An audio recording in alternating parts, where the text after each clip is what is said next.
Next up, I do believe we have the most remarkable, a fellowship disturber in her own right, the incomparable writer, musician, activist, and anything else that you want to introduce. This is Paula E. Kirman, ladies and gentlemen.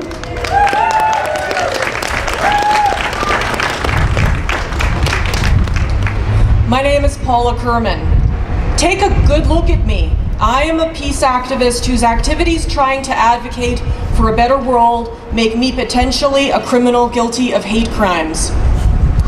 You see, I am the Alberta representative on the steering committee of Independent Jewish Voices of Canada. We are a grassroots group of Jewish Canadians who believe in working towards a just resolution to the conflict in Israel and Palestine. We are, of course, in favor of legitimate criticism of the government of Israel's actions. Because of this, our spokesperson has said that he believes that he and other members of our organization are under surveillance.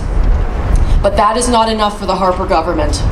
According to a May 11th CBC News report, the Harper government is planning to use hate crime laws against Canadians who advocate boycotts of Israel in support of the rights of Palestinians. In 2014, hate speech laws were amended by the government to add the category of national origin to those protected under the legislation. This was widely seen as laying the groundwork to criminalize criticism of Israel. The government's need to make such an amendment to advance its efforts to criminalize support for Palestinian rights indicates that it could find no legal basis upon which to accuse Canadians of racial or religious hatred, already protected in hate speech laws.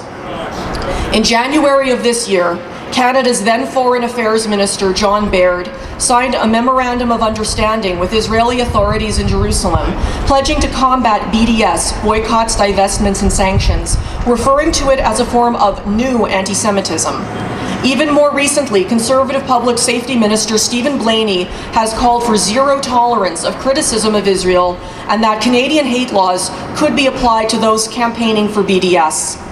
We find this ludicrous as BDS is a legitimate, peaceful, and nonviolent way to express protest towards the government of Israel.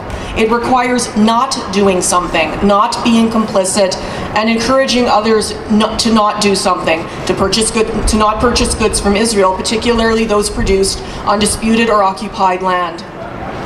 This is not much different than when I was in high school and there were boycotts against South Africa, which was still under apartheid.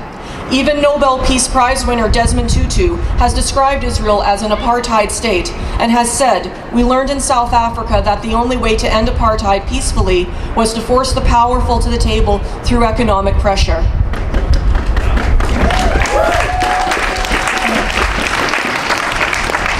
IJV supports BDS in cooperation with the United Church's Unsettling Goods campaign, which also supports BDS. How many of you here are members of the United Church of Canada? Any of you? Yeah. Now you are potentially criminals also for the same reason. IJV, in a press release, has asked the government to explain what zero tolerance for criticism of Israel actually means. Thus far, we have not gotten a clear response, nor has any other individual or group who have asked a similar question. Bill C-51 would take the criminalization of dissent even further. Bill C-51 is an assault on our right to freedom of speech, thought, and conscience. Its definition of advocacy or promotion of terrorism offenses in general is basically whatever Harper wants it to be. It has no defenses for a legitimate expression of political or religious thought. It is designed to silence us, to instill fear about speaking out, to be afraid of indefinite detention and arrest without warrant. It creates a police state in Canada where CSIS can be legally authorized to conduct black ops and dirty tricks, including entrapment. It invades our privacy and allows CSIS and the RCMP to share information, as they did with Maher Arar. The aim is to silence dissenting voices. I used to consider myself lucky to live in a country like Canada, where we could be free to criticize the government without repercussions. Those days are sadly ending. Bill C-51 flies in the face of Canadian values of freedom and diverse opinions. The Conservatives are anti-Canadian, not protesters.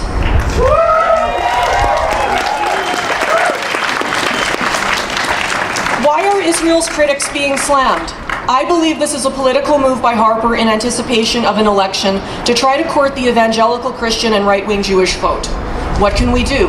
There is an election coming. I've never been one to tell people how to vote, but we need to vote the Conservatives out. The Liberals who supported Bill C-51 are no better.